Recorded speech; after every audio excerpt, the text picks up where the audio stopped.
Institute of Diplomacy and International Affairs AIDIA in association with the Embassy of India presents roundtable meeting on attracting Indian investment in Nepal, past successes and future opportunities, supported by Team Ventures, Kyal Group, Sal Trading Corporation, Vriddhi Group, Samanantar Nirvan Seva Private Limited, Sarma and Company, Padmasri Group, Kumar Shrestha Nirvan Seva Private Limited. आदरणीय दर्शकवृन्द नमस्कार।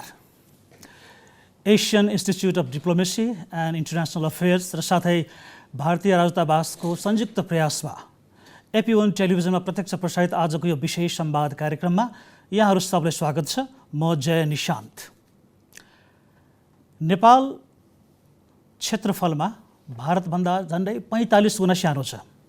त्यसै गरिकन जनसङ्ख्याको कुरा गर्ने हो भने नेपाल भारतभन्दा 38 गुणा सानो छ। कुल गृहस्थ उत्पादन GDP को कुरा गर्दाखेरि र 2020लाई आधार वर्ष मान्ने हो भने भारतको GDP नेपालको भन्दा झन्डै 80 गुणा ठुलो देखिन्छ। त्यसै गरिकन प्रति व्यक्ति आयको कुरा गर्दाखेरि भारतको प्रति व्यक्ति आय नेपालको भन्दा सालाखाला 60% बढी हो कि अनुमान गर्न सकिन्छ। र नेपाल र भारतको बीचको व्यापारको कुरा गर्दाखेरि नेपालले गर्ने निर्यात र आयातको रेसियो झन्डै 1:9 देखिन्छ इन एन एभरेज। यी तथ्य र तथ्याङ्कहरूको आधारमा के भन्न सकिन्छ भने नेपाल र भारत केही अर्थमा समान तर केही अन्य अर्थमा धेरै नै असमान देशहरू हुन्। नेपाल र भारतको बीचको आर्थिक सम्बन्धको एउटा अर्को पनि पाटो छ वैदेशिक लगानीको। झन्डै 75 वर्ष पहिले सुरु भएको नेपालमा वैदेशिक लगानीको इतिहास अहिले आएर यो वर्तमानको बिन्दुमा हामीले मूल्याङ्कन गर्दाखेरि नेपाल र भारतको सम्बन्ध अलिकति रोचक देखिन्छ। परम्परागत रूपमा भारत नेपालमा जहिले पनि हरेक वर्ष सबभन्दा बढी वैदेशिक लगानी भित्राउने देश हो। तर विगतको 10 वर्षमा यो लगानी ह्रासोन्मुख देखिन्छ र बडो रोचक तरिकाले नेपालको अर्को छिमेकी देश चीनको नेपालमा भएको वैदेशिक लगानी, परियोजनाहरूको सङ्ख्या र साथै लगानी हुने रकमको आधारमा निकै नै बढेर गएको देखिन्छ। यहाँनिर एउटा प्रश्न खडा हुन्छ, भारतको लगानी नेपालमा निरन्तर ओह्रालो किन लागेको होला? यो स्वाभाविक हो या यसको पछाडि केही कारणहरू छन्? साथै हाम्रा संरचनागत, नीतिगत र व्यवहारिक केही कठिनाइहरू छन्? यसमा अरू कुराहरू पनि केही देख्न सकिन्छ? यिनै प्रश्नको सेरोफेरोमा रहेर आजको यो विशेष संवाद हामी सञ्चालन गर्दैछौँ र हामीसँग हुनुहुन्छ 3 जना अति नै विशिष्ट पाहुनाहरू।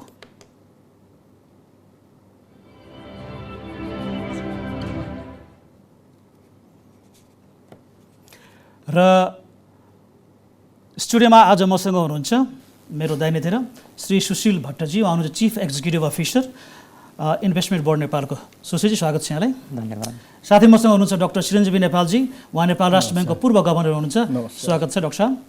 र साथै मसँग हुनुहुन्छ श्री शैवाल घोषजी, उहाँ हुनुहुन्छ country manager Berger Paints Nepal.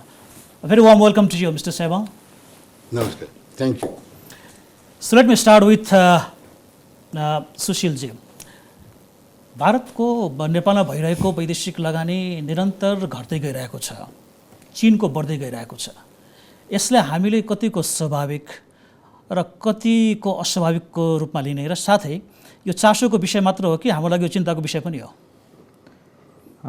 सर्वप्रथम त जहाँसम्म लगानी वैदेशिक लगानी घटिरहेको अवस्थाको कुरो राख्नुभएको छ, यसमा मैले मूलभूत रूपमा सन् 2020 र अहिलेको करस्पोन्डिङ क्वार्टरको कम्पेरिटिभ हेर्दाखेरि समष्टिगत रूपमा वैदेशिक लगानीमा 73%ले इन्क्रिमेन्ट भएको छ। त्यो 73%ले लास्ट इयरको करस्पोन्डिङ क्वार्टरको कम्पेरिटिभको सवालमा हेर्दाखेरि अरुण 3 जलविद्युत परियोजना जो 900 मेगावाटको क्यापेसिटीको छ त्यसको एसेलरेटेड मोडको प्रोग्रेसले गर्दाखेरि राम्रो अमाउन्ट चाहिँ रियलाइज भएको देखिन्छ र सब्सटेन्सियल कन्ट्रिब्युसन चाहिँ लगानी बोर्डबाट सहजीकरण भइरहेका परियोजनाको कन्ट्रिब्युसन पनि भएको मैले पाएको छु। तर भोलिका दिनमा अब मैले त यो लगानी बोर्डको कार्यक्षेत्रमा भएको परियोजनाहरू जो डाइरेक्ट इन्भेस्टमेन्ट, किनभने एउटा इन्भेस्टमेन्ट प्रमोसन एजेन्सी पनि हो, large investment in large infrastructure projects भनेर, र त्यस्तै पिपिपी प्रोजेक्ट्सहरू पनि जलविद्युत परियोजनाहरू, जस्तो अघि भने अरुण 3 जलविद्युत परियोजना छ, त्यस्तै तल्लो अरुण जलविद्युत परियोजना छ। तल्लो अरुण जलविद्युत परियोजना त अहिले अध्ययनको चरणमा छ र ती पनि भोलि एउटा कन्स्ट्रक्सन पाइपलाइनमा भएको अरुण 3 भयो, अब अध्ययनको चरणमा भएको लोअर अरुण प्रोजेक्ट पनि प्रोबेबिलिटी अफ रियलाइजेसन हाई नै देखिन्छ र भोलिका दिनमा त्यसमा लगानी भित्रिने नै सम्भावना मैले देख्छु। अरू पनि रिइन्भेस्टमेन्टको प्रपोजल्सहरू पनि आइरहेका छन् र त्यस्तै लजिस्टिक पार्कहरू लगायतमा पनि प्रस्तावहरू आएका छन्, हामी मूल्याङ्कन गर्दैछौँ। त्यसैले ट्रेन्ड चाहिँ मैले अब एफडिआई स्टककै कुरो गर्ने हो भने अब राष्ट्र ब्याङ्कबाटै पब्लिस डेटालाई आधार मान्दा सन् 2010-11 फिस्कल इयर भनौँ न 2010-11 देखि 2011 सम्मको मूलभूत रूपमा 200 बिलियन नेप्लिज रुपिजमा लगभग 32% हिस्सा चाहिँ भारतीय लगानीले ओगटेको देखिन्छ। अब एज इन सच ट्रेन्डको हिसाबले सन् 2014 देखि अलिकति डिक्लाइनिङ ट्रेन्डमा गएको र अब चाहिँ अलिकति उकालो लागेको देखिन्छ, अलिकति साइनोसोइडल ट्रेन्ड देखिन्छ। किन एउटा म पुछारको प्रश्न सोधौँ यहाँलाई। अब नेपालको अर्को छिमेकी चीनले जुन लगानी गर्दैछ त्यो त हामीलाई खुसीको कुरो हो, यसलाई हामी स्वागत गरौँ। तर परम्परागत रूपमा जहिले पनि धेरै नै मात्रामा र परियोजनाको सङ्ख्याको हिसाबले पनि धेरै ठुलो सङ्ख्यामा नेपालमा गर्दै आएको हाम्रो अत्यन्तै घनिष्ठ देश भारतको लगानी चाहिँ ओह्रालो लाग्नु भनेको यो तपाईँको अफिसले कतिको गम्भीरतापूर्वक लिएको छ र यसलाई सम्बोधन गर्नको लागि कुनै विशेष पाइलाहरू चाल्नु भएको छ कि? होइन, हामीले कसरी बुझ्नुपर्छ भने नीतिगत तहमा इन टोट्यालिटी हामीले इट्स अ ग्लोबल मार्केट र आइबिएनले मैले अघि पनि भने large investment in large infrastructure project चाहिँ हेर्ने गर्छ। दुईवटा ढोका छन्, एउटा अब डाइरेक्ट इन्भेस्टमेन्टको भयो र अर्को हामीले पिपिपीलाई व्यवस्थित गर्दै जानुपर्ने स्थिति छ। जहाँसम्म एनर्जीको प्रोजेक्टको सवालमा राम्रो चाहिँ हामीले उपलब्धि हासिल गऱ्यौँ कि भन्ने लाग्छ। जस्तो रिटेनकै स्ट्राटेजी अनुरूप पनि एउटै विकासकर्ताले एउटा परियोजना अगाडि बढाएको सवालमा म अर्को पनि डाउनस्ट्रिम प्रोजेक्ट गर्छु भनेर एउटा खालको हाई इन्ट्रेस्ट र विलिङनेस देखाउनु भनेको हामीले त्यो लगानीकर्ताप्रति एउटा खालको विश्वास, ट्रस्ट चाहिँ जितेको देखिन्छ र यो मार्केटप्रतिको पनि कन्फिडेन्स चाहिँ बढेको महसुस लगानी बोर्डले गरेको छ। हुन्छ, म यहाँलाई एकैछिन यहाँ रोकेँ है, एकैछिन। डाक्टर चिरञ्जीवी नेपालज्यू, अब तपाईँ राष्ट्र ब्याङ्कको पूर्व गभर्नर हुनुहुन्छ, प्रधानमन्त्रीको सल्लाहकार भइसकेको हुनुहुन्छ, तपाईँले नेपालको वैदेशिक लगानीसँग जोडिएका र अन्य मौद्रिक कुराहरूसँग जोडिएका नीतिहरू पनि बडो नजिकबाट निहाल्नु भएको छ। के छ यो नेपालमा भारतको वैदेशिक लगानी घट्दै जानु, त्यो हाम्रो लागि चिन्ताको विषय हो या होइन, या एउटा स्वाभाविक प्रक्रिया हो, यस्तो हुँदै गर्छ विश्वमा अन्य देशहरूको बिचमा पनि? अनि यो मेरो आफ्नो दृष्टिकोणमा मैले सुरुदेखि वाच गरिरहेको छु यसमा। यो 2 वर्षभन्दा अगाडि 6-7 वर्षदेखि कन्टिन्यू त्यो पोलिसी मेकिङमा बसेर वाच गर्दाखेरि यो चिन्ताको विषय पनि हो। किन भारतीय लगानी जब हाम्रो मार्केट भारतमा छ, राम्रोसँग भारतको पहिलेदेखि नै राम्रोसँग लगानी भइरहेको, त्यसमा ओपन बोर्डर छ, त्यसले गर्दाखेरि त्यो ठाउँको जब इजी एक्सिस हुँदै पनि जब सबै चिज मिल्छ हुँदै पनि हिजोको दिनमा चाहिँ नि मजाले बढेको, पछिल्लो दिनमा चाहिँ नि किन यो घटिरहेछ र छिमेकी जो चाइना भनौँ न, चाइनाको चाहिँ नि अहिले बढिरह, अब मान्छेले भन्छ कि बिआरआईको कारणले गर्दा पनि बेल्ट एन्ड रोडवाला इनिसिएसनले गर्दा पनि बढेको छ भनेर मैले हेरिरहेको छु। त्यो यो एसिया पेसिफिकमा स्पेसली साउथ एसियातिर पनि उनीहरूको, तर त्यो भन्दा पनि अब 1-1.5 वर्षदेखि चाहिँ नि भनौँ न हाम्रो उत्तरी नाकाबाट चाइनिज सामान आएको छैन, कसैलाई मतलब छैन, दिएको छैन, त्यतातिर कन्सर्न भएन। हेर्नुहोस् है कस्तो, किन यहाँ सामान उनीहरूले उत्पादन गर्छ, उनीहरूको हुन्छ मार्केट त त्यही इन्डिया नै हो आखिरमा।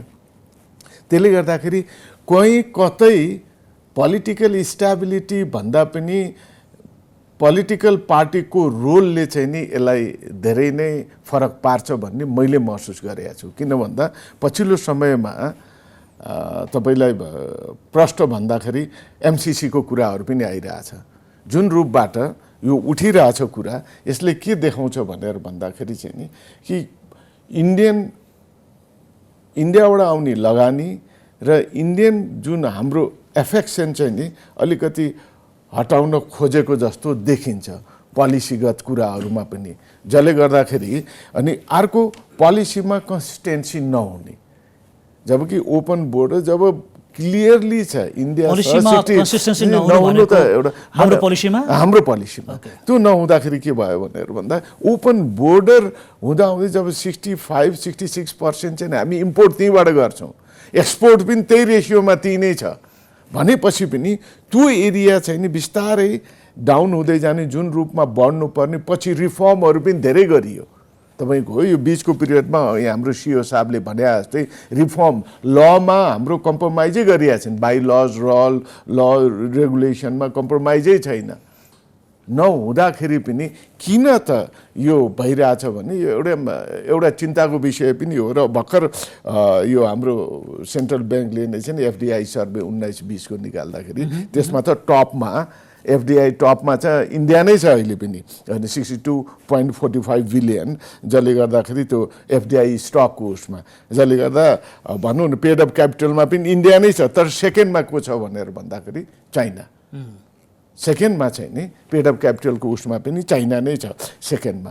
त्यसले गर्दाखेरि के देखिन्छ भन्दा चाइनाले फलो चाहिँ नि गरिरहेछ नेपालको, तर नेपालको प्रडक्ट मार्केट त त्यही हो।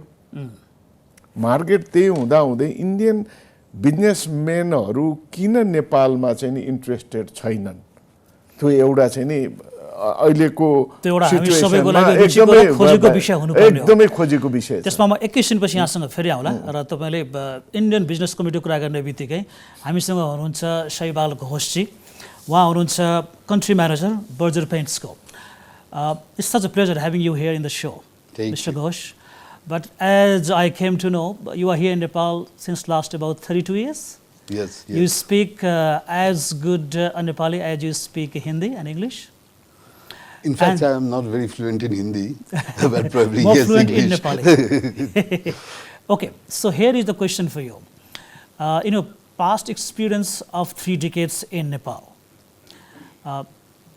there have been tremendous changes in Nepal's political landscape. How has been your experience as a businessman in Nepal in past 3 decades? If you can tell us very shortly, then I will have the other question for you. Sure. I'll tell you, initially speaking, there is change in political system. There is change in how you do your business. Now, in respect to FTI, I feel that after the multi-party democracy and economic liberalization, so virtually post 1990, FDI started flowing in Nepal.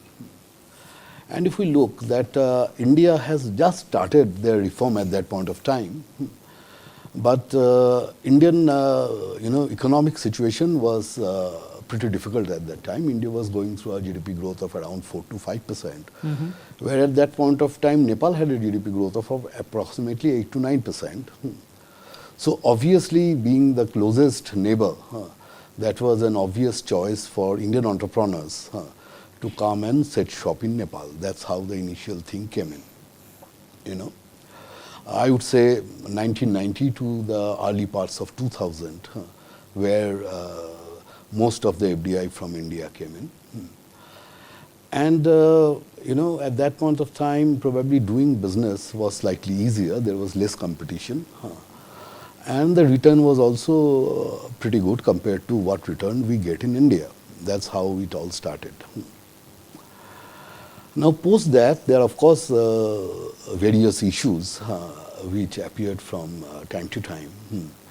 But mostly what we have to see is that if Nepal wants to attract FDI from India, Nepal has to compete with the investment environment that is prevalent in India.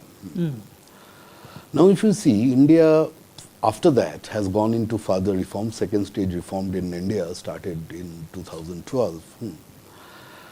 And it's not only the central government, even different states are offering very lucrative incentives for investment.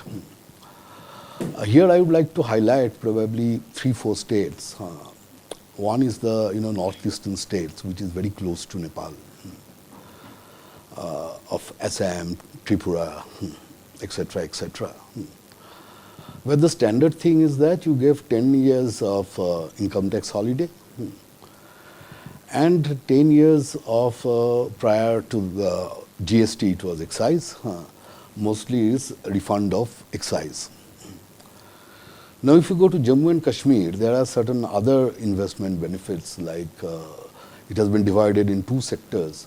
So one gets 30 to 50% investment benefit besides GST holidays for 10 years. Now, if you come to Telangana, you have 15 to 30% investment benefit in terms of return on investment. So, though Nepal is doing a lot of reforms, but probably our incentives are not competitive enough for the compared to few states in India where we see major investments happening. That's a very interesting point that you have just introduced. So, are you in a position to say that when India was just liberalized, Nepal was competing with other states of India itself to get more FDI? No, at that point of time, the states are not so progressively offering investment benefits like they are doing today. In fact, the situation further changed after this Make in India, this whole scheme came in. And in Make in India is more industry specific. So But that is more recent. That is recent. Yes. So probably what we are doing today, that we are giving a scheme, overall scheme only. So probably if we be industry specific and modify it, probably it will be more investment friendly. So, as you said that over a period of 3 decades, there have been many political upheavals in this country, and this country has gone through a massive political transformation. So, you might have experienced a different kind of governments. Yes, yes. What your experience says, were the different kinds of governments were treating you as a foreign direct investor differently, or you didn't find any differences at all? No, actually I would say, to be absolutely honest, that mostly government is quite indifferent. So it's quite neutral. And another thing I would like to highlight, Jun Bhakkari Chiranjeevi Sarle bhannubo, policy inconsistency during different regimes. Okay, that I'm sure everybody has faced. You start a project with certain ideas, and after 3-4 years, the policy changes. And once the policy changes, then for different industry, it may act differently. Do you have any particular example how a particular policy change might have affected your business? I think Sushil ji better भन्नु सक्नुहुन्छ. Hydropower sector मै कतिचोटि policy change भइसक्यो. 2-4 टा project start भएदेखि त्यसको viability गयो त्यो policy change ले गर्दा. Further to that, there were certain political issues also on that, on export of electricity. I think Sushil ji, he is an expert on this field. Maybe you want to avoid that question, but no problem. We will come back to you with some other questions. Dr. Chiranjeevi Nepal, उहाँले पनि भन्नुभयो, यहाँले पनि अघि नै इङ्गित गर्नुभएको थियो कि हाम्रो पोलिसी कन्सिस्टेन्ट भएन भनेर. यसले अझ अलिकति सहिलोसँग बुझौँ न. के कुराहरू भन्दै हुनुहुन्छ? कस्तो खालको पोलिसी इन्कन्सिस्टेन्सी हामीले अडप्ट गरेको हो पास्टमा? पास्टमा भन्दा पनि अब सिम्पल एउटा इक्जाम्पलै यही लेबर ललाई नै लिउँ न। किन भन्दाखेरि तपाईँले कुनै पनि ठाउँमा इन्भेस्टमेन्ट जाँदाखेरि त्यो देशमा इन्भेस्टर जाँदाखेरि त्यो देशमा को सरकार छ के छ हेर्दैन, उसले त्यहाँको लेबर पोलिसी के छ, त्यहाँको ट्याक्स पोलिसी कस्तो छ, दुईटा चाहिँ नि अत्यन्त महत्त्वपूर्ण कुरा। त्यसले गर्दाखेरि लेबर पोलिसी र ट्याक्स लेबर पोलिसी यति रिजिड भइदियो कि अहिले त भनौँ न लेबर पोलिसीको लागि नै अब लेबर एक्ट लिएर आएर चाहिँ नि हरेक फर्म कम्पनीहरूले चाहिँ नि सर्टेन वेजहरू चाहिँ नि दिएर त्यो लेबरलाई त्यहाँ काम गरोस् नगरोस् भनेर त्यसरी राख्दाखेरि के हुन्छ नि एफडिआईको उसमा चाहिँ नि हायर एन्ड फायरको छ, तर त्यसले चाहिँ धेरै असर गरेको छैन। एउटा इक्जाम्पल किन त्यो आयो, अब आएर त्यसलाई करेक्सन कसरी गर्ने त? किन त्यत्रो अब आजै मैले डाटा हेरेको थिएँ, इन्डिया के अरे चाइनामा चाहिँ नि 1000 बिलियन डलर चाहिँ नि गयो भने इन्डियामा सिङ्गापुरको सबभन्दा धेरै र टोटल चाहिँ नि अहिले भर्खरको न्यू डाटामा चाहिँ नि 86 बिलियन मात्रै। किन एउटै कारण के हो भन्दा चाइनामा पोलिटिक्स फरक भए पनि इकोनोमिकली उसको लागि बिजनेस कम्युनिटीलाई काम गर्न सहज छ, त्यसले इन्टरनेसनली त्यहाँ फ्लो भयो। अब नेपालमा के भयो आउने बित्तिकै उसले कहाँ हेर्नु पर्यो, रेसिस्ट एक त पोलिसीमा के हुन्छ कन्फर्म छैन, को सरकार आएर कुन बेला चेन्ज गर्छ भनेर थाहा नै छैन। सिम्पली ऊ चाहिँ होन्सी सिमेन्टकै अब हाम्रो सिओ साहब हुनुहुन्छ, एउटा सरकारले चाहिँ त्यसको बाटो नै बनाइदिन्छु भन्ने 5 वर्षको लागि चाहिँ नि कर सम्बन्धी चाहिँ नि छुट नै भनेर भन्यो, पछि कति गाह्रो भयो, होन्सीले आखिरमा पछि आफै बनाउनु पर्यो पोलिसी। त्यो किनभने पोलिसीमा कन्सिस्टेन्सी भन्ने एउटा सिम्पल इक्जाम्पल, त्यस्तो धेरै छ इक्जाम्पलहरू, जसले गर्दाखेरि चाहिँ के हुन्छ भन्दा बिजनेस कम्युनिटीले कुनै चिज त्यो सुरु त्यो पोलिसीलाई हेरेर उसले लगानी गर्ने हो। पोलिसी बिचमा चेन्ज भयो भने उसले लगानी गर्दैन, ऊ आफ्नै तरिकाले। अनि एकदमै सहगलजीले भन्नुभयो, इन्डियाकै मैले हेरिरहेको थिएँ सबभन्दा धेरै अहिले एफडिआई चाहिँ नि अब एकदम उनीहरूको आफ्नो प्रदेशमा उसमा स्टेटमा कम्पिटिसन छ। गुजरातमा सबभन्दा धेरै गइरहेछ, त्यसपछि सेकेन्डमा कर्नाटकमा छ आउनेमा, त्यसपछि अरूले अलिअलि। जुन चाहिँ ट्याक्स इन्टेन्सिभदेखि लिएर यी सबै चाहिँ नि यति सरल सहज तरिकाले उसलाई कुनै हर्डल ह्यासल नै हुँदैन। अब हामी कहाँ त्यो हुँदाहुँदै सुरुमै पोलिटिकल स्टेबिलिटी होइन रहेछ नि त, आखिरमा पोलिटिकल पार्टीको रोल रहेछ। किन भन्दा पोलिटिकल स्टेबिलिटी त भयो 3.5 वर्ष, तर पोलिटिकल पार्टीको रोल यो बिचमा हुँदाखेरि होन्सी सिमेन्ट होइन हो के अरे होन्जी के सिमेन्ट फ्याक्ट्रीमा चाहिँ नि पछि टसल भएर पार्लियामेन्टमा गएर आजमा त्यो लगानीकर्ता नै जानुपर्ने भयो चाइनाबाट आएको।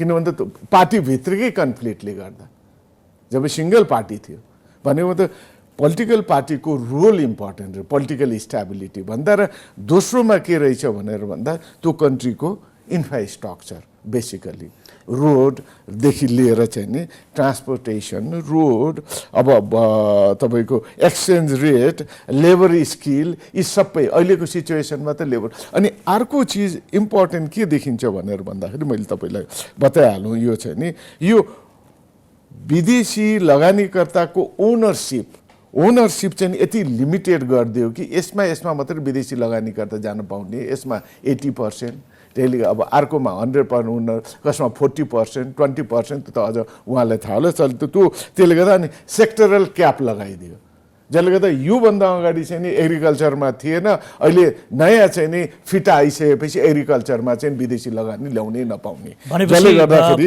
नीतिगत इन्कन्सिस्टेन्सी भनेको अब अर्को लङ नेगेटिभ लिस्ट लामो, जसले गर्दाखेरि अब अहिले वर्ल्डमा त यसरी ओपन भएको छ इकोनोमिक ग्रोथको लागि पैसा लिएर आऊ, ग्रो गराऊ र भनौँ न देशको इम्प्लोइमेन्ट जेनेरेट गरेर इकोनोमीलाई अगाडि बढाऊ भन्ने। त्यसले गर्दाखेरि के भयो भनेर भन्दा यसले अब मिनिमम थ्रेसहोल्ड 5 मिलियन थियो, अहिले 50 मिलियन गरिदियो, जसले गर्दाखेरि 5 मिलियनको थ्रेसहोल्डले के गरेको थियो भनेर भन्दा आइटी सफ्टवेयर चाहिँ नि यो फन्डवाला जुन छ नि के अरे तपाईँको यो च्यालेन्ज फन्डको जस्ताको लागि चाहिँ नि गाह्रो भयो, जसले गर्दा उनीहरूले 50 मिलियन थियो नि 5 मिलियन सफ्टवेयर र आइटीको लागि पनि 5 मिलियन भएर पुग्यो। त्यसले गर्दा यो थ्रेसहोल्डले गर्दा पनि ओहो कुन बेला के चेन्ज हुन्छ थाहा नै भएन। त्यसले गर्दाखेरि यो अनि अर्को सबभन्दा इम्पोर्टेन्ट चाहिँ तपाईँले प्रोजेक्ट पाउनुभयो भने प्रोजेक्ट जब इस्यु गर्छ लाइसेन्स प्रोजेक्ट सुरु गर्नको लागि अनि लाइसेन्स इस्यु गर्दा अनि विभिन्न कन्डिसन हरेक प्रोजेक्टमा फरक फरक, त्यसले गर्दाखेरि लगानीका कुनै प्रोजेक्टमा एउटा कन्डिसन कुनै प्रोजेक्टमा अर्को भनेर भन्दाखेरि यो ट्रान्सप्यारेन्ट पाएन। नहुँदाखेरि के हुन्छ भनेर भन्दाखेरि लगानीकर्ता चाहिँ ह्यारेस हुने कारण त्यो हो। त्यसले गर्दा यी सबै भनौँ न अहिले उहाँले lots of reform during this period. We have lots of reform, we have new laws, bylaws, regulation, directives, but these laws, bylaws, directives are not enough. You have to set your mind. So freely you have to be hurdle free. You have to show the road of hurdle free. हुन्छ, हामी यहाँ समक्ष फेरि फर्किन्छौँ एकैछिनपछि। अहिले हामी लिन्छौँ एउटा सानो ब्रेक, एकैछिनपछि हामी फिर्ता हुनेछौँ। The Asian Institute of Diplomacy and International Affairs AIDIA, in association with the Embassy of India, presents roundtable meeting on attracting Indian investment in Nepal, past successes and future opportunities, supported by Team Ventures, Kyal Group, Sal Trading Corporation, Vriddhi Group, Samanantar Nirvan Seva Private Limited, Sarma and Company, Padmasri Group, Kumar Shrestha Nirvan Seva Private Limited. The Asian Institute of Diplomacy and International Affairs AIDIA, in association with the Embassy of India, presents roundtable meeting on attracting Indian investment in Nepal, past successes and future opportunities, supported by Team Ventures, Kyal Group, Sal Trading Corporation, Vriddhi Group, Samanantar Nirvan Seva Private Limited, Sarma and Company, Padmasri Group, Kumar Shrestha Nirvan Seva Private Limited. Asian institute of diplomacy and international affairs र साथै भारतीय राजदूतावासको संयुक्त प्रयासमा AP1 टेलिभिजनमा प्रत्यक्ष प्रसारित आजको विशेष संवाद कार्यक्रममा यहाँहरूलाई फेरि पनि स्वागत छ। एउटा सानो जानकारी दिउँ, यो संस्था आएर जसले हामीले विस्तृत रूपमा भन्नुपर्दाखेरि Asian institute of diplomacy and international affairs नेपालमा करिब 10 वर्ष पुरानो एउटा यस्तो संस्था हो जसले नेपालमा वैदेशिक लगानी बढाउने प्रयास गर्दैछ र साथै एउटा सही डिप्लोमेसी कसरी गरिन्छ त्यसको बारेमा पनि पृष्ठभूमि तयार गर्दैछ। आइडियाले धन्यवाद गर्दै अब हामी फेरि हाम्रो संवादको यो क्रमलाई अगाडि बढाउँछौँ। सुशीलजी हामीसँग हुनुहुन्छ, उहाँ हुनुहुन्छ नेपाली इन्भेस्टमेन्ट बोर्डको चिफ एक्जिक्युटिभ अफिसर। सुशीलजी, यो हाम्रो इन्भेस्टमेन्ट बोर्ड पनि करिब 10 वर्ष जतिको यसको उमेर भइसकेको छ। अहिले आएर अरुण लगायतको हाइड्रो पावर सेक्टरमा भारतको लगानी आउँदाखेरि चाहिँ अलिकति दृश्य बडो सकारात्मक देखिएको छ। भारतका अन्य ठुला अथवा महत्त्वपूर्ण लगानीहरू तपाईँहरूले भित्राउन सकेको कुनै अन्य दृष्टान्तहरू छन्? यो सर्वप्रथम त 10 वर्ष इतिहास बोकेको संस्थाले आफ्नो बिजनेस लाइफ साइकलको इन्ट्रोडक्सन फेज चाहिँ टुङ्ग्याएको अवस्था छ। अब जहाँसम्म ठुला लगानीकर्ताको कुरो गर्नुपर्दा मैले अघि पनि अलिकति कुरो राखेको थिएँ, त्यहाँ अघि घोषजीले पनि राखिसक्नु भएको छ। हाम्रो कम्पिटिसन भनेको अरू पनि मुलुकहरू र अब जस्तो भारतैकै कुरो गर्नुपर्दाखेरि पनि त्यहाँ कुन लेभलको चाहिँ रिटर्न्स या भनौँ न को सुनिश्चितता चाहिँ एउटा लगानीकर्ताले पाएको छ भन्ने सवालमा धेरै विषयहरूले चाहिँ गाइड गरेको हुँदो रहेछ इन्भेस्टरलाई। उसले कन्ट्री एसेसमेन्ट गर्छ, लिगल रेजिम, पोलिसी रेजिम के छ र लगायत त्यहाँ अब पाउने सुविधा, प्रोत्साहनका विषयहरू यो सबै एसेसमेन्ट गरेर नै लगानीकर्ता आएको हुन्छ। ड्यु डिलिजेन्स गर्ने पाटोमा लगानीकर्ता भनिसकेपछि उसले सो पुँजी पनि परिचालन गर्ने हो, ऋण पुँजी पनि परिचालन गर्ने हो भने उसले त ब्याङ्करलाई, लेन्डरलाई पनि कन्भिन्स गर्नुपर्ने हुन्छ। अब जहाँसम्म यो दुईटा प्रोजेक्टको हकमा मैले अघि भने रिटेन्सन हामीले गर्न सम्भव भएको स्थिति देखिन्छ। त्यस्तै डाबर नेपालले पनि यो चाहिँ डाइरेक्ट इन्भेस्टमेन्टको पाटो, अब जहाँसम्म अघि जलविद्युतको कुरो गरे त्यो सार्वजनिक निजी साझेदारीको हो, यसमा पनि रिइन्भेस्टमेन्ट गर्छु भन्ने हिसाबले प्रस्ताव चाहिँ डाबर नेपालबाट आएको देखिन्छ। भनेपछि मार्केटप्रतिको ट्रस्ट चाहिँ छ र तर समग्रतामा हामीले चेन्ज म्यानेजमेन्टको प्रिन्सिपललाई आत्मसात गरेर अघि घोषजीले भन्नुभयो जस्तै यहाँ डाक्टर साहबले पनि केही कुरो राख्नुभयो, एउटा इन्कन्सिस्टेन्सी र अर्को लगानीकर्ताले अनसर्टिनिटिज चाहिँ हेर्न चाहेको हुँदैन। साँच्चै नै भन्नुहुन्छ भने लगानी बोर्ड भनेको पनि अलिकति private sector centric, investor centric पनि हुनुपर्ने र एट द सेम टाइम मूलभूत रूपमा हामीले बिर्सिनु नहुने चिज चाहिँ के छ भने अब जस्तो म योजना आयोगमै त्यो निड एसेसमेन्ट, कस्टिङ र फाइनेन्सिङ ग्यापको स्टिपुलेसन गर्ने एक्सर्साइजमा इन्भल्भ भएको थिएँ र 15 आवधिक योजनाको पनि भनौँ न डेभलपमेन्ट टार्गेट्सहरू एचिभ गर्न लगभग 92 खरबको हामीलाई आवश्यकता छ भने हामीले 55% चाहिँ निजी क्षेत्रबाट आकर्षित गर्नु छ। त्यो निजी क्षेत्रलाई मार्फत लगानी परिचालन गर्नलाई जे गर्नुपर्छ त्यो चाहिँ खालको होमवर्क चाहिँ हामीले नगरे सम्भव छैन। हामी फेरि एकछिनपछि आउनेछौँ। एउटा महत्त्वपूर्ण प्रश्न सोधिहालौँ। यहाँहरूले भारतीय लगानीकर्ताहरूलाई अवश्य पनि प्राथमिकतामा राख्नुहुन्छ होला।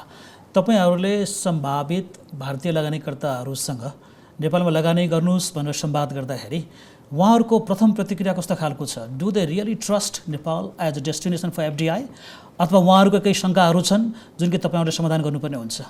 होइन, यस्तो हुन्छ, समग्रतामा दुईटा पाटो रहन्छ। अब हामीले सोलिसिटेसनमा जहाँ चाहिँ हामीले आशय पत्र माग गर्छौँ त्यति बेला कुन लेभलको पार्टिसिपेसन हुन्छ भन्ने कुरो ओपन वाइडर रूपमा हामी गएका हुन्छौँ। तर के चिजले लगानी को प्रोबेबिलिटीलाई बढाउँछ भने मार्केट सुनिश्चितताको कुरो। अब नेपाल भने पनि आफैमा सानो मार्केट चाहिँ होइन। लगभग 3 करोड प्लस पपुलेसन भएको यो जनसङ्ख्या पनि एक लेभलमा अब मझौला किसिमको लगानी या ठुलै लगानी पनि 6 अरब पनि अब धेरै ठुलो त होइन, ठुलो चाहिँ भन्छु लगानीका लागि त्यो लेभलको लाभ लागतको विश्लेषण उहाँहरूले गरेर रिटर्न सुनिश्चित हुन्छ भने आउने हो। अब जहाँसम्म भारत जो सबै हिसाबले भनौँ न हामी वस्तुगत रूपमै कुरा गरौँ न, उहाँहरूको प्रत्यक्ष तपाईँहरूसँगको संवादमा कस्ता खालका चिन्ताहरू जाहेर गर्नुहुन्छ उहाँले नेपाललाई एउटा एफडिआई डेस्टिनेसनको रूपमा प्रमोट गर्दाखेरि? एफडिआईको रूपमा प्रमोट गर्ने सवालमा जग्गा व्यवस्थापन सबभन्दा पेचिलो विषय हो। आधारभूत पूर्वाधार भनिसकेपछि पहुँच मार्गको कुरो। अब उद्योग नै स्थापना गर्ने हो भने औद्योगिक park, special economic John, real principally ती चिजहरू चाहिन्छन्। निर्वाध रूपमा त्यहाँ यातायातको व्यवस्था जो अहिले स्तरोन्नति पनि हुँदै गएको छ, त्यो यी चिजहरू भनेको एउटा खालको लगानी योग्य वातावरण निर्माण गर्ने सवालमा आधारभूत चिजहरूको तयारी अवस्थामा छौँ। हामीले जग निर्माण गरिसकेका छैनौँ यो पाटोमा र बोर्डर व्यवस्थापन लगायत यसमा अब हामीले हेर्दै जाने हो भने अब पोलिसी रेजिमको कुरो त छँदैछ, अघि कुरो राखिसक्नु भएको छ। व्यवहारजन्य समस्याहरू भए म एकैछिन पछि तपाईँसँग फेरि आउनेछु। Mister Ghosh, what your fraternity, those who are investing in Nepal or those who want to invest in Nepal are talking in private. If you can say anything or something about that, you will do a great service to Nepal. Are they really apprehensive or they are very positive? Or if they are apprehensive, what are the issues that they talk most often? I'll tell you honestly, I don't feel there is a lack of trust. The issue is not on trust. The issue is on business terms. That is, one is incentives and return in totality, right? Now, if you look at it, like I'll tell you the major problems that we face. Now, any foreign investor who is going to some other country, why he wants to go? What does he have? So, I would say essentially, a foreign investor would be successful in his own country, then only he is going to some other country to invest. So he will have a brand, number one. He will have expertise to run his own business. And with that expertise and the brand, he is going to some other country because he has established business procedure. Now the problems relating to these three fundamentals. Yeah, be specific to Nepal. Yes, I'll be specific to Nepal. One will be intellectual property rights issue. Yes. Brand name registration is something which needs to be reformed, and I am given to understand that some work is going on, and probably it will be reformed. Can you cite I'll an be example? specific. Yes, I'll be specific. That say any Indian brand owner, what happens is that Indian brand registration procedure is that within 6 months you get an initial search report, which is a provisional registration certificate, by which you can launch a brand. Okay. Now, whether the brand is going to be successful or not, one gets to know within 1 to 2 years' time. However, a permanent registration takes anything between 5 to 8 years in India. Now, as per Nepali rule, you need to have a permanent registration of the home country to get the brand registered in Nepal. So, what often happens is that before you can register your own brand in Nepal, somebody else can do it as per today's, the existing law, because it's a first come first served basis. So most of the cases, what happens that the internationally renowned brands are registered in Nepal in somebody else's name. The problem is faced by many companies. If you want me to be specific, I can be specific. But that issue is getting gradually addressed. Am I right? We are given to understand that it's being addressed, but nothing has come so far. Okay. Okay. So one problem is that you are not very sure whether you will be able to register your own brand. Number two, there is another thing with this FITA, is that technically you cannot retail, but in general terms it has been expressed as that you cannot do trading. Now, because of various limitations in Nepal, we cannot manufacture our entire range in Nepal. First of all, it's a small market.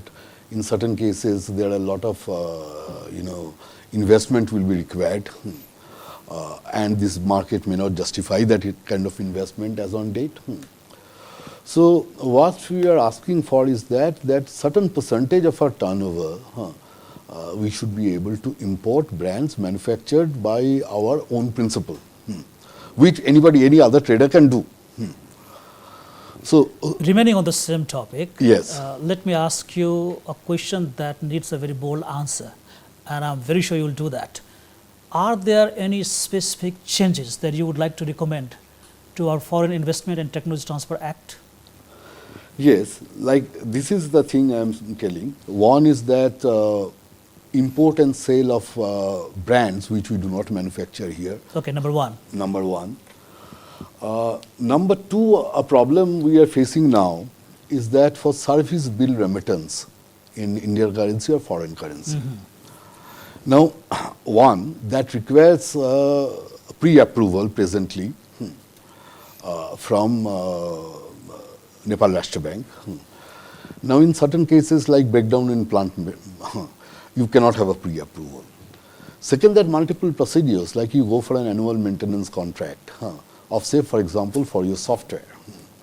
Now, what happens is that you take a approval for the AMC. Probably, since it's going to be a huge amount, you pay quarterly installment. So, before remitting each invoice, so every quarter you will have to take permission, which will delay the whole thing. And this is not only for FDI, for any other company also the same thing is happening. Now, third would be a recent addition in contract manufacturing. That is also a part of policy inconsistency. What happens is that certain, large volume popular brands, any manufacturer would go for contract manufacturing in India or elsewhere also. Now, the advantage is that if you go for contract manufacturing, you can have competitive pricing that will create demand in the popular brands, and consumer at the end of the day getting the product at a competitive price. So, that will fuel growth in that segment. So, presently the amendment suggests that only ancillary products can be done through contract manufacturing, not the main product. Now, in most of the manufacturing field, probably barring automobile or two-wheeler, there will be nothing ancillary. Either you manufacture your brand or you don't manufacture your brand. So, there is not enough clarity in this. Okay, so you have three specific suggestions, and one of them has been repatriation, and that would automatically feature the former governor. Dr. Saab, repatriationलाई लिएर नेपालमा विदेशी लगानीकर्ताहरूको कतिको चिन्ता छ र केही चिन्ताहरू छन् भने ती चिन्ताहरू कतिका जायज छन्? Yes, if I may correct this point, Yeah.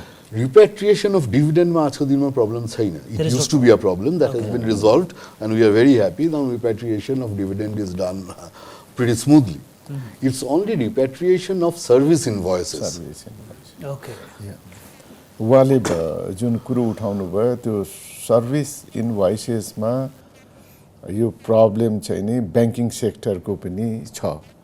Banking सेक्टरमा पनि अब एभरेस्ट ब्याङ्क, एसबिआई ब्याङ्कको चाहिँ नि अब सेन्ट्रल ब्याङ्कबाट चाहिँ नि एप्रुभल लिइरहनु पर्ने भन्ने कुरामा, त्यसमा तपाईँले भनेको कुरा चाहिँ नि म त्यही 3 महिनामा भन्दा पनि सर्टेन 1 वर्षको लागि भनेर र सर्टेन एमाउन्ट, किनभने एमाउन्ट फेरि कस्तो हुन्छ भनेर भन्दाखेरि तपाईँले भने जस्तै एउटा सर्टेन एमाउन्ट त टोटल पेड अप क्यापिटलको 80%, 3%, 4%, 5% जो सर्भिसको लागि कन्टिन्यू 80 वर्षसम्मको लागि भनेर, या त्यो इस्टाब्लिस हुन्जेलसम्म भनेर 80 वर्षसम्मको लागि तपाईँले 80% खर्च गर्न सक्नुहुन्छ भनेर, मतलब बेला बेलामा चाहिँ त्यसको एप्रुभल लिन नपर्ने होइन।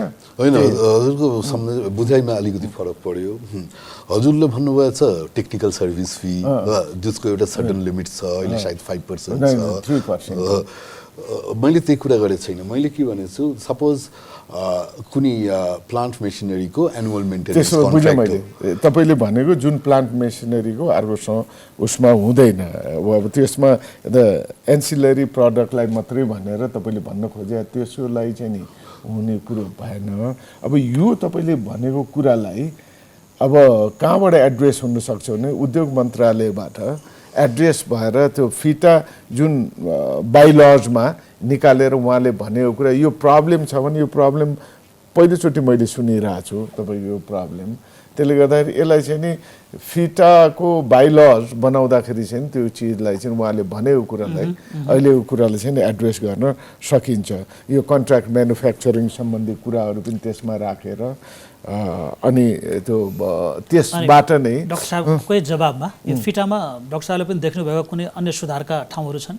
सुधार ठाउँ त अब किन भनेर भन्दा फिटा धेरै हदसम्म चाहिँ नि राम्रो ऊ छ, त्यही हो कि यसको नेगेटिभ लिस्ट धेरै भयो भन्ने हो, जसले गर्दाखेरि मान्छेमा के अरे लगानीकर्ताहरू आउन खोजेको सेक्टर हुन त मान्छेलाई के छ भनेर भन्दा नेपालीहरूलाई नै यो कृषि त हाम्रो हो, एकदम अर्ग्यानिक प्रडक्ट, त्यसमा विदेशीको ऊ नहोस् भनेर त्यो होइन।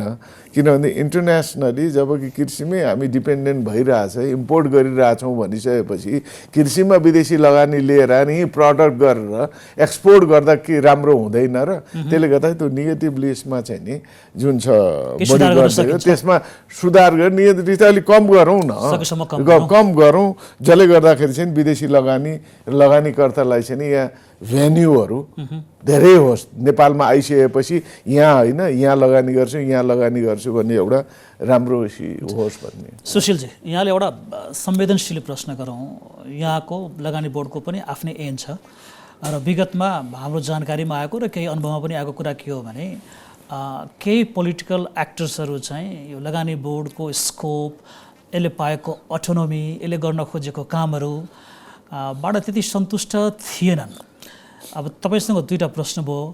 एउटा प्रश्न के हो भनेपछि अहिलेको वर्तमान अवस्थामा नेपालको पोलिटिकल लिडरसिप यो लगानी बोर्डबाट कतिको सन्तुष्ट छ अथवा चाहिँ कतिको सपोर्टिभ छ, र सायद तपाईँ आफैले पनि यो लगानी बोर्डको ऐनमा केही सुधार गर्न सुझाव दिन सक्नुहुन्छ?